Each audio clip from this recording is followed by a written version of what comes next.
Hello, ladies and gentlemen, it's your boy, the Cauterizer here, and I'm back with another DC Universe loadout guide. This time featuring the Fire Tank with Update 51, Episode 16. I know a lot of you guys have been requesting my Fire Tank stuff a lot more. Definitely took a break from DC there, but I'm back for a little while. I need a little break after some of the just shenanigans the developers are going through. It's getting a little hectic at work, crazy stuff like that. Anyways, we're back for the time being. I hope to stay as well. Fire's looking really good right now, and the reason why I haven't done more fire tank stuff is because, and like another loadout guide since about GU40, 2 or whatever the heck, is because fire tank is the same. I'm still gonna go over it in depth for you guys, especially if this is your guys' first time seeing this video and you haven't seen my other one. I'm gonna throw in some extra insight as well. So anyways, let's jump right into everything. We're going to start off here though on the left side on this paragraph here. How fire tanking works is using a superpower will increase our health by 60% plus 2.2 per point of dominance, as well as we will receive 80% total healing from every source. That means healers, you're going to heal us for an ass ton here. And perception's not really that important, but when you have 81 CR gear or higher, your resto is going to be boosted up. Very good. Just to clear the air there, a lot of people say, "Oh, fire tank's hard." It is the hardest tank to play. I'll tell you that right now. You actually have to be smart with your abilities. You actually have to use your abilities at the right time. You have to expect attacks coming and plan what abilities you're gonna hit for what boss attack to be the most effective tank, and especially to tank when you're under geared and you don't have skill points as a fire tank, because they are so reliant on skill points, especially at a higher end. Because fire tank scale harder than any tank in the game. Once you have that many skill points, they are far and above the best tank in the game. When you're low skill point, if you're new to tanking, ice is just better all around. You can't beat straight defense. It's very easy. It's got shields, and it's a very easy tank to play, to be honest. Anyways, the way fire was originally designed from a developer standpoint is to be a sponge and to be healed really easily by the tank. Or by the healer, excuse me. That's why they have a high health pool, so they can't be one-shotted, and that's why they have the 80% healing received. So even though their health bar tends to fluctuate more than earth or ice, they just get healed with so much ease that you could just hit a basic single target heal and crit them and do 80% of their health. Like, seriously. When I heal fire tanks, and if I crit like a Renew, one of my sorcery healer, or a bioelectric surge, a bioelectric healer, it will almost full pop one-shot a fire tank. It will heal for like 20k when their health is like 40. It'll heal them for a lot. For a single target heal, it's absolutely insane. It's a very strong heal compared to like other tanks. You have to hit it like 5 times and shit. Saves more power healing a fire tank as well. Anyways, we'll get into the loadout here. So we're going to be starting off in the immolation tree, taking immolation, taking inflame, meteor, overheat, stoke flames, and lastly burnout. Into the ignition, you want that fireball, you want absorb heat, backdraft, eternal flame, burning determination. Onto the iconics, you want to be running nano weave armor, powerful resistance, intimidating gaze for that dominance, and miracle worker for the 10% critical healing magnitude, which applies for any heals you are receiving, which means healers' heals will have a 10% critical healing magnitude on you. You must get that. Any tank should grab this. This is pretty much what you want to run for the iconics on just about every single tank, if you can afford it. Very good. These 4 are just fantastic all the way around the board. Okay, so we'll go into the loadout here. Alright, we'll skip this for now. Let's leave that blank. Into this, these are your main core abilities you're going to need as a fire tank. You have Burning Determination, you have Backdraft, Stoke Flames, Burnout, and Eternal Flame. Burning Determination is going to be a CC immunity. It's going to break you out, give CC immunity to your group. It's going to light enemies on fire. It's going to instantly heal you, and for the next 11 hits you receive, you'll be healed. Perfect. Good. Backdraft, this is just going to be AoE pull. It's also going to heal you when enemies are burning, which Burning Determination and Stoke Flames both are burning power interactions.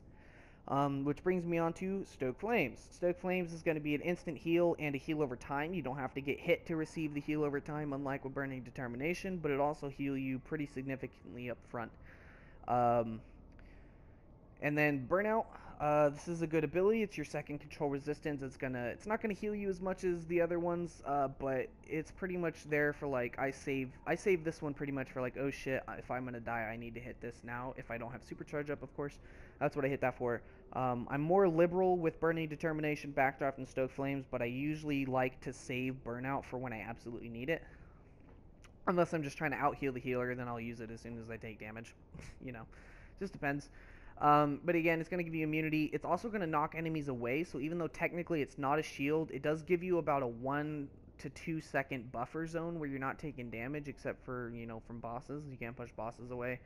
Uh, but yeah, it could definitely save your life in situations like that. 2 seconds, one to 2 seconds is definitely enough time for a healer to heal you to full from zero. So, burnout's a lifesaver.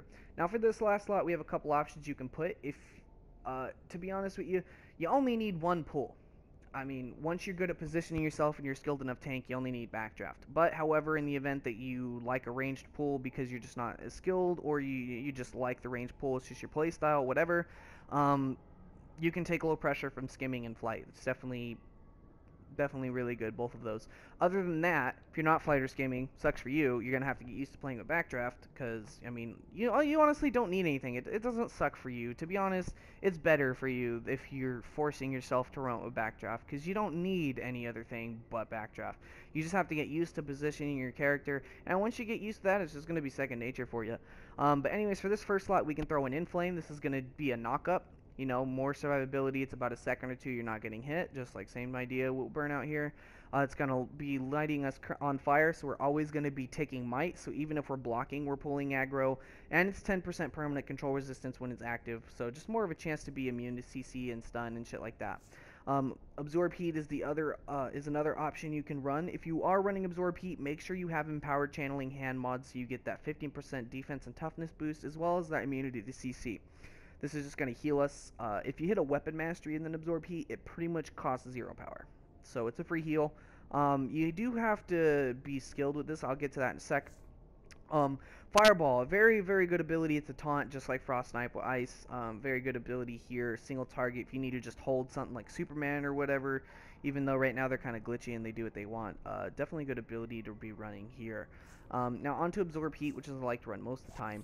Now, if you're running content that you're a little undergeared for, like for example, you just got into tier 7, I wouldn't recommend running Absorb Heat. Instead, I would run Inflame. It's a very good alternative. But Absorb Heat is mostly just there for cheesing and extra heals. You can cancel it whenever you want, just like this. So I can channel it, and that'll heal me every tick. Or I can do this. You can see how I'm pump faking it like that by just tapping X. By jump canceling, you can do that. So I can even channel for a few seconds and then cancel it. So that way I get, you can just cheese and heals. Like when you play against Lashina, for example, in HH, you learn that she has like a second or two window here and there where she's not auto-attacking you. So you can use that to, to absorb heat. Burning Determination looks like this. Control immunity, light things on fire. It's going to heal us instantly. Backdraft, that's the pull. It'll also knock targets up, by the way, if they're on fire.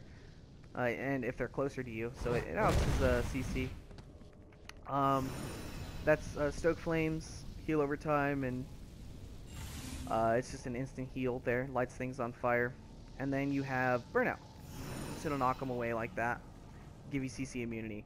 And then, I didn't go over this last one yet, I definitely should have. Anyways, Eternal Flame, this is the most overpowered supercharge in the game, flat out, straight up. There's really no debating it. You could say Big Gun for munitions, but all that honestly does is good for clearing ads, which, you're probably going to kill anyways in your raid group. This is going to save your raid group, not just like, speed it up by maybe 1 minute.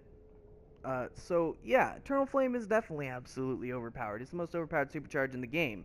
It acts as a trinket, so it's gonna give you a trinket amount of health, relative to your CR, so about 5k for the trinket, which I think if I hit my tank buff, like, say fuck it, I have this much health. I have 46k health when I'm in tank roll. When I hit this, what do I go to? I don't know, sometimes it glitches out. But it usually puts you above 50k. It'll put me at 50k. So it does give me the health bonus. It gives me CC immunity. You can see how long I'm CC immune. I'm still blinking white. Yeah, for the whole duration. For about 12-15 seconds, I'm CC immune. CC immunity to the whole raid. You're getting healed for about 3k every time you get hit. It's Burning Determination on steroids is pretty much what it is. It's absolutely ridiculous. It's fantastic. just no better supercharge in the game, in my opinion. It's absolutely crazy. You're immune when it's up. You cannot die. There's nothing that can kill you when you have that up, unless you pop it when you're low health, um, because it does heal you. And like for example, if you're like really low health and the boss that does hit for 10k, that's only gonna heal you for 2500. The more ads that are around, the more OP it is. It's just absolutely insane ability. But anyways, guys, that's the tank load out there, and there's my little explanations. I am going to be uploading a tank gameplay commentary for you guys, so you can kind of see a little bit more in action. Can't really show you guys that much on the dummies. But anyways, thanks for sticking around. Thanks for watching. It's your boy Cauterizer, and I'm out.